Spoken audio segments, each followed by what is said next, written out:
If you are eating what looks like a normal, even healthy diet, but you still feel shaky, sleepy, thirsty, hungry, or mentally foggy after meals, your blood sugar may be climbing more than you realize. And after 60, those hidden spikes are often easy to miss. I'm Dr. Claire Bennett. Today, let's talk about 7 signs your normal diet may still be spiking your blood sugar, even when you are not eating candy, cake, or obvious junk food. And this matters because many older adults do not have dramatic warning signs. Sometimes the clue is not a dessert. Sometimes it is a bowl of oatmeal with juice, a sandwich with very little protein, crackers and soup for lunch, yogurt that sounds healthy but is sweetened, or small portions eaten in a pattern that keeps blood sugar rising and falling all day. This video is for education, not diagnosis. But if some of these signs sound familiar, it may be time to look more closely at what, when, and how you eat. Let's go straight into it. Before the signs, here is the basic idea. Most carbohydrates are broken down into glucose. That does not mean carbohydrates are bad. It means they affect blood sugar more than protein, fat, or non-starchy vegetables do. The speed of the rise also matters. A glass of juice can raise blood sugar faster than a whole piece of fruit. A refined, low-fiber meal can hit faster than a meal that includes protein, fiber, and healthy fat. In older adults, these patterns may be overlooked because symptoms can develop slowly, and many people assume they are simply tired, stressed, or aging. Now let's look at the signs. Sign number 1. You feel sleepy, heavy, or mentally foggy 1 to 2 hours after a meal that seemed perfectly normal. A lot of people expect a blood sugar spike to feel dramatic, but very often it does not. You finish breakfast, and instead of feeling steady, you feel like your energy has been unplugged. Your eyelids feel heavy, your head feels cloudy. You lose your motivation. You may even think, I must not have slept well, when the bigger issue is the meal itself. I see this pattern often with breakfasts that are mostly quick carbohydrates and not much else. For example, instant oatmeal with banana and honey plus orange juice, or toast with jam and coffee, or cereal with very little protein. On paper, these do not look like reckless meals. In real life, they can still raise blood sugar quickly, especially if the portion is larger than you realize, or the meal is missing protein and fiber balance. Another version is lunch that is mostly soup, crackers, and a small dessert yogurt. It feels light, but light is not always steady. When a meal is built mostly around refined starch or fast-digesting carbs, some older adults feel that rise and fall as fatigue, brain fog, or irritability. The important point is this. The problem may not be that you ate too much food. The problem may be that the meal was too easy to absorb, too sweet in liquid form, or too low in protein, fiber, and structure. A practical example. Compare 2 breakfasts. Breakfast A is orange juice, toast, and jam. Breakfast B is plain Greek yogurt, berries, a boiled egg, and a small serving of steel-cut oats. Both may seem reasonable, but the second breakfast usually gives the body more to work with slowly. It is not just about eating less. It is about slowing the rush. One more thing about post-meal sleepiness. In later life, this sign is easy to misread because some people already have poor sleep, sleep apnea, pain, or medication-related fatigue. That is why I do not look at one meal in isolation. I look for repetition. If the same breakfast gives you the same crash over and over, that is useful information. If you feel fine after eggs and vegetables, but drowsy after toast and juice, that comparison tells us something practical. I also want to say this gently. Some healthy senior breakfasts promoted for convenience are not very balanced. Instant cream of wheat, banana, toast, and juice may be soft and easy to eat, but they are often light on protein and very easy to absorb. For someone with poor dentition or low appetite, we may need softer foods, yes, but we still need balance. Soft scrambled eggs, cottage cheese, chia pudding without much added sugar, plain yogurt, nut butter in a modest amount, lentils, or blended soups with added protein can all help create steadier energy. There is another quiet clue here. Some people notice they get unusually impatient or anxious after a carb-heavy meal. They do not describe it as high blood sugar. They say, "I feel off," or "I can't settle." That is worth noticing too, especially when it repeats. Sign number 2, you get hungry again very quickly, even after what looked like a full meal. This one surprises people. They say, "But I just ate." Yes, but what did you eat, and how long could it hold you? A breakfast muffin, a bowl of flavored oatmeal, a banana, and tea may feel filling for 10 minutes. Then, by mid-morning, you are hunting for crackers, cookies, or another piece of toast. That fast return of hunger can be a clue that the meal gave you a quick rise, but not a steady landing. Now, of course, hunger can happen for many reasons. Medications, poor sleep, stress, and not eating enough overall can all play a role. But when hunger comes back unusually fast after a high-carb or low-protein meal, I pay attention. Older adults sometimes drift into a pattern of easy foods because chewing is harder, appetite is lower, or cooking feels tiring. So the day becomes toast, cereal, soft fruit, soup, crackers, mashed potatoes, and tea. Nothing sounds outrageous, but the total pattern can be low in protein, low in fiber, and higher in rapidly absorbed carbohydrate than expected.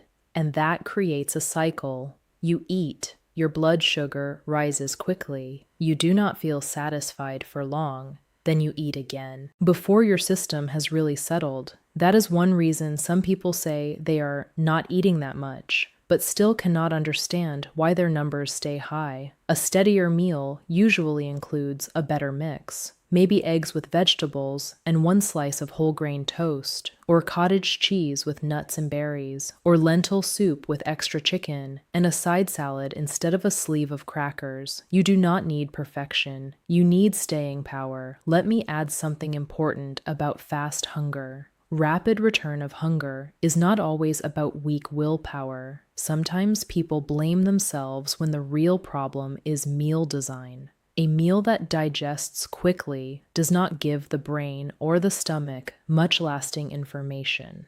It is a bit like putting paper in a fireplace. There is a quick flame, but not much staying warmth. This is why I often ask older adults what happens between meals, not just during meals. Are you reaching for crackers every afternoon? Do you need something sweet after breakfast? Do you get snacky late at night? Those repeated cravings can be clues that breakfast and lunch are not giving you enough protein, enough fiber, or enough volume from vegetables and other minimally processed foods. And no, that does not mean you must eat huge amounts of food. In fact, some older adults do better with moderate portions, but better composition. For example, a small lunch of tuna salad, cucumber, a few whole grain crackers, and berries may hold you better than a much larger bowl of noodles. A modest bowl of bean soup with extra chicken may hold you better than toast and tea. The goal is not heaviness. The goal is steadiness. If you are hungry again an hour or two after many meals, do not only ask how much you ate. Ask what the meal was made of. Sign number 3. You think you are avoiding sugar, but you drink it. This is one of the biggest blind spots. Many people cut dessert and still keep the very things that spike them the fastest: juice, sweetened coffee drinks, sweet tea, flavored yogurt drinks, meal replacement drinks, fruit smoothies, and even healthy bottled drinks that sound natural. Liquid carbohydrate is easy to underestimate because it does not always feel indulgent. A glass of apple juice can seem innocent. A smoothie with banana, mango, yogurt, and honey can seem wholesome. But in the body, drinking carbohydrate is often very different from eating it whole. Whole fruit comes with structure. It usually takes longer to eat. It is more filling. Juice, on the other hand, can deliver a lot of carbohydrate quickly without giving you much fullness. That means you can spike, then still be ready to eat something else. I see this often in older adults who say, I barely eat breakfast. I just have juice and toast. Or, I only have a smoothie for lunch. That may sound light.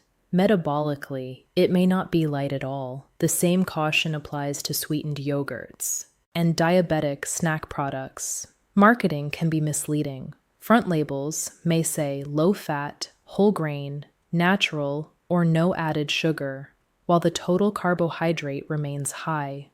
This is where label reading becomes important. Serving size matters. Total carbohydrate matters. Fiber matters. Added sugars matter.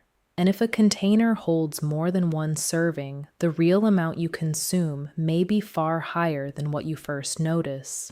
One simple rule I often give is this: whenever possible, eat your carbohydrates instead of drinking them. Have the orange, not the orange juice.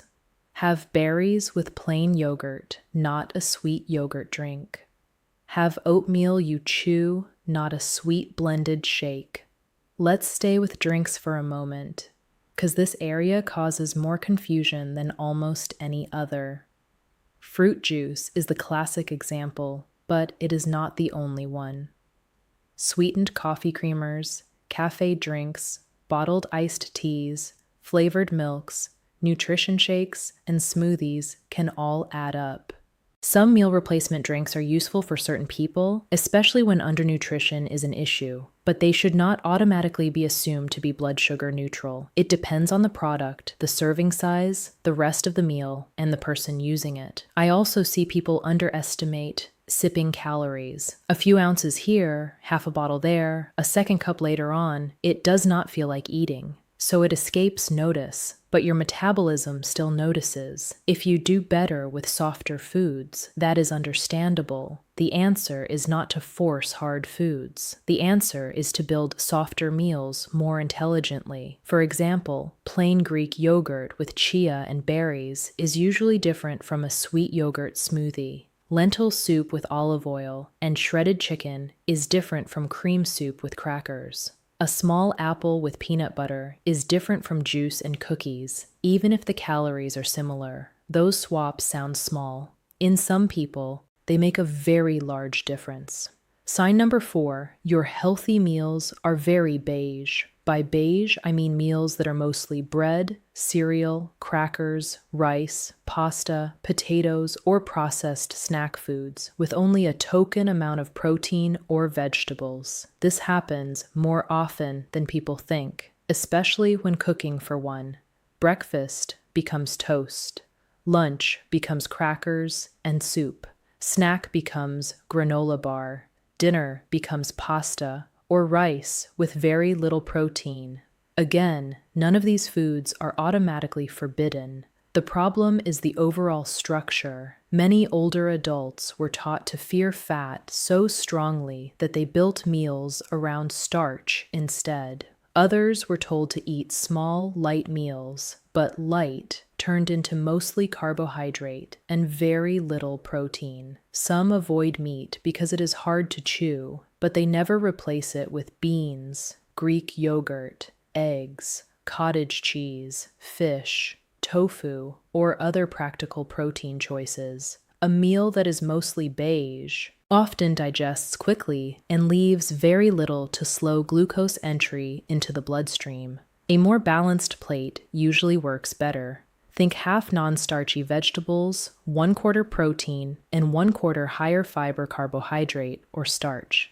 That could be salmon, green beans, and a small baked sweet potato, or chicken, salad, and quinoa, or tofu, broccoli, and brown rice, or eggs with sautéed vegetables and 1 slice of toast. When people hear advice like this, they sometimes think it means giving up every comfort food. It does not. It means changing the ratio. Maybe you still have rice, but less of it and with more protein and vegetables. Maybe you still have toast, but now it is paired with eggs or nut butter. Maybe you still have oatmeal, but not with juice, and not sweetened 3 different ways. About the beige meal pattern, I want to give you a real-world senior example. Widowed adults, especially those cooking for one, often drift into repetition. Toast in the morning, Sandwich at noon, pasta at night, crackers whenever they do not feel like cooking. It happens because it is easy, familiar, and inexpensive, but repetition can hide imbalance. If most of your meals are based on bread, crackers, cereal, or pasta, the body may be getting more rapidly available carbohydrate than you realize, even if each individual serving looks modest. A useful question is this: where is the anchor of the meal? By anchor, I mean the part that slows the meal down and makes it more complete. Is it eggs, fish, Greek yogurt, tofu, chicken, beans, lentils, cottage cheese? A good protein food often changes the whole way a meal behaves. Another useful question is, where is the fiber? If your vegetables are occasional and your grains are mostly refined, you may be eating a much faster diet than you think. Some people are shocked when they realize their healthy cereal gives them far less stability than plain oats with nuts, cinnamon, and a side of protein. If most of your meals are pale, soft, quick, and carb-heavy, your diet may look normal, but still be pushing your blood sugar higher than you think. Sign number 5. Your blood sugar is highest in the morning, even though you didn't eat much the night before. This confuses many people. They assume high morning glucose must mean they ate cake before bed. Sometimes that is true, but sometimes the issue is more subtle. A very carb-heavy dinner, a late-night snack, poor sleep, stress hormones, or even the liver's overnight glucose release can all contribute to a higher reading in the morning. And some older adults eat very little protein at dinner, so they finish the day with toast, fruit, cereal, soup, or a small bowl of rice and think they were disciplined, when in fact, the meal was not especially stabilizing. Another common pattern is this: dinner is small, but there is a bedtime snack that seems harmless. Crackers, a banana, cereal, cookies, milk with something sweet. Because it is not a large meal, it is easy to dismiss, but the body counts content, not innocence. Meal timing matters too. Regular meal timing can help many people manage blood sugar more steadily. Going long stretches, then eating late, then grazing at night is often worse than people realize. This does not mean everyone needs the same meal schedule. It means irregular eating can make patterns harder to understand. So if your morning numbers are stubborn, do not only look for obvious sugar. Look at the whole evening pattern. What time did you eat? Was dinner mostly starch? Did you have enough protein? Did you drink calories? Did you snack because you were truly hungry, or because the earlier meal did not hold you? Those are more useful questions than simply saying, "I was good last night." On morning sugars, there is another mistake I see. Some older adults undereat all day, then rely on easy evening carbs because they are tired. So dinner is cereal, toast, rice, or fruit, not because they chose badly on purpose, but because by evening they have no energy left to prepare anything else.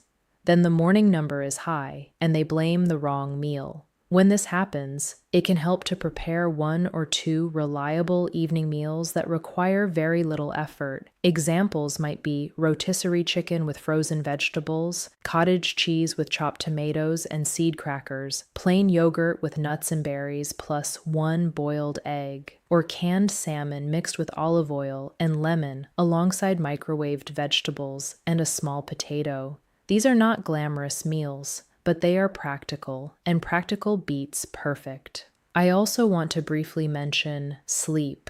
Poor sleep and sleep apnea can worsen glucose control, and many older adults have both without realizing how much they affect morning readings. So if your diet is improving, but your mornings remain high, the answer may not be more restriction. It may be a broader medical review, and if your morning numbers stay high despite thoughtful changes, that is a good reason to speak with your clinician, because medication timing, sleep quality, stress, and liver glucose output may also be involved. Sign number 6.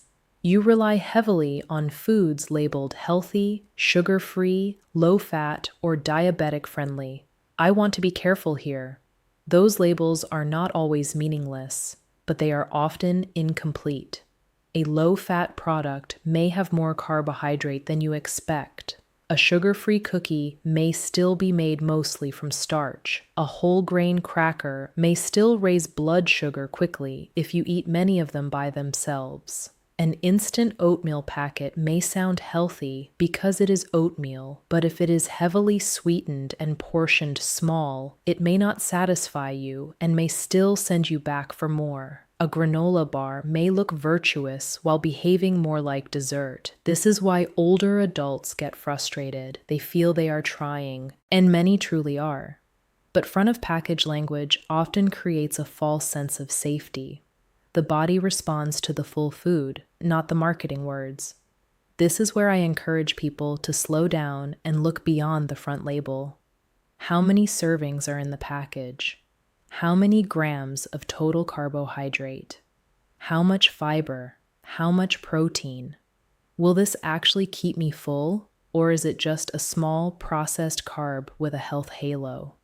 For some people, one of the biggest breakthroughs is not eliminating all treats. It is stopping the daily parade of healthy processed foods that keep blood sugar bouncing in a polite, invisible way. In other words, the foods are not dramatic enough to feel like cheating, but they are frequent enough to prevent stability. About labels and healthy snack foods, here's the mental trap. People think this cannot be the problem because it is sold in the health aisle, but refined starch in a wellness wrapper is still refined starch. A product can be gluten-free, organic, whole grain, or low-fat and still behave like a fast carb, especially when eaten alone. That is why context matters. A few whole grain crackers with cheese may behave differently from a big handful of crackers on an empty stomach.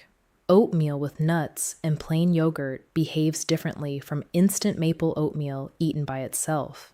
The same food can land differently depending on what it is paired with and how much is eaten. There is also a psychological piece to blood sugar stability. When a food seems good, people may eat it with less attention. They may pour a larger bowl, have a second serving, or snack on it mindlessly. That is not a moral failure. It is human. But it is one more reason labels can mislead. Sign number 7. Your body keeps giving you quiet clues. More thirst, more nighttime urination, blurry moments, tingling feet, slower healing, or energy crashes, and you keep blaming age. This is the sign. I do not want older adults to ignore. A single afternoon of fatigue does not diagnose diabetes. One night of urinating more does not prove anything. But when a pattern builds, more thirst, more bathroom trips, more fogginess after meals, wounds taking longer to heal, more numbness or tingling, more unexplained tiredness, you should not just file that under, "I'm getting older." Older adults often minimize symptoms because they are used to carrying on. That is admirable, but it can delay care. In older adults, high blood sugar does not always announce itself with drama. Instead, it may whisper. You notice your rings feel tighter some days, and you feel thirsty. You keep a water glass beside the bed. You wake twice to urinate and think that is just normal aging. Your vision blurs a little after dinner, then clears. A small cut on the foot seems slow to settle. You feel pins and needles now and then, or you have episodes where you feel washed out after meals and need to sit down. None of these symptoms alone proves the cause. But together, especially when paired with carb-heavy meals or elevated home readings, they deserve respect. And families should pay attention too. Sometimes the spouse or adult child notices the pattern before the older person does. Mom gets shaky after toast. Dad is always hunting for sweets by 10 in the morning. She drinks juice all day and says she is eating lightly. Those observations can be very helpful. National Aging and Diabetes Guidance both warn that symptoms in older adults may be gradual and easy to dismiss. And over time, poorly managed glucose can affect the eyes, kidneys, nerves, feet, heart, and brain. The purpose of noticing these signs early is not panic, it is prevention. So what should you do if several of these signs sound familiar? Here is the part I want to make practical. First, do not jump to extremes. Do not decide tonight that all carbohydrates are bad. And you will live on salad and fear. That is not realistic. And for some people, especially those taking glucose-lowering medications, sudden big diet changes can create other problems. Second, start with observation. For 1 week, write down 3 things: what you ate, what time you ate, and how you felt 1 to 2 hours later. Sleepy, hungry again, thirsty, foggy, shaky, fine. That simple diary often reveals patterns people never noticed before. Third, improve the structure of the meal before you obsess over perfection. Try building meals around this idea: a source of protein, a source of fiber, some color from vegetables or lower sugar fruit, and a sensible portion of carbohydrate instead of a large, lonely pile of it. Fourth, be especially careful with liquid calories. Many healthy diets improve dramatically when juice, sweet coffee drinks, sugary tea, and sweetened smoothies are reduced. Fifth, read labels more slowly. Do not just scan the front. Look at serving size, total carbohydrate, fiber, protein, and how many servings you will actually eat. A food label can explain a lot of mystery. Now, what are the safest first changes? Usually not a radical low-carb plan, usually not skipping meals, usually not starving yourself during the day and then overeating at night. The safest first changes are often boring, and that is exactly why they work. Add protein to breakfast. Reduce liquid sugar. Replace at least some refined starch with higher fiber choices. Put vegetables in more than one meal. Make dinner less random. Stop assuming that small means harmless, and test your assumptions. If you monitor glucose at home, compare your readings after different breakfasts or lunches. Some people are amazed by how differently their bodies respond to meals that seemed equally healthy. This is also where a registered dietitian or diabetes educator can be very valuable. A good clinician does not just say, "Eat better." They help translate your actual routine into something more stable. They help you work with your teeth, your budget, your appetite, your medications, your shopping habits, and your culture. That is real care. And finally, know when not to self-manage alone. Please speak with your doctor or diabetes care team if these symptoms are frequent, your home glucose readings are often high, your numbers swing a lot, you are losing weight without trying, you are waking often to urinate, your vision is changing, you are getting numbness or tingling, or you take insulin or diabetes pills and want to change your eating pattern in a major way. Older adults deserve individualized care. What is right for one person may not be right for another, especially if kidney disease, frailty, medication side effects, weight loss, poor appetite, or memory changes are part of the picture. That is one reason modern diabetes guidance for older adults emphasizes personalization, functional status, and a plan that fits real life, not a one-size-fits-all rulebook. Let me leave you with one thought. A normal diet is not always a blood sugar-friendly diet. Many seniors are not struggling because they are reckless. They are struggling because the foods that seem harmless, toast, juice, crackers, cereal, sweetened yogurt, beige dinners, healthy snack bars, small nighttime carbs, can quietly stack up. So if your body has been giving you clues, take them seriously but calmly. You do not need shame. You need clearer patterns. You need meals that hold you steady. And you need to stop judging your diet only by whether it looks modest. Sometimes the quietest blood sugar problems come from the most ordinary looking meals. If this helped you, keep watching your own patterns with fresh eyes, because once you see the pattern, you can start changing it in ways that are practical, safe, and realistic for real life after 60.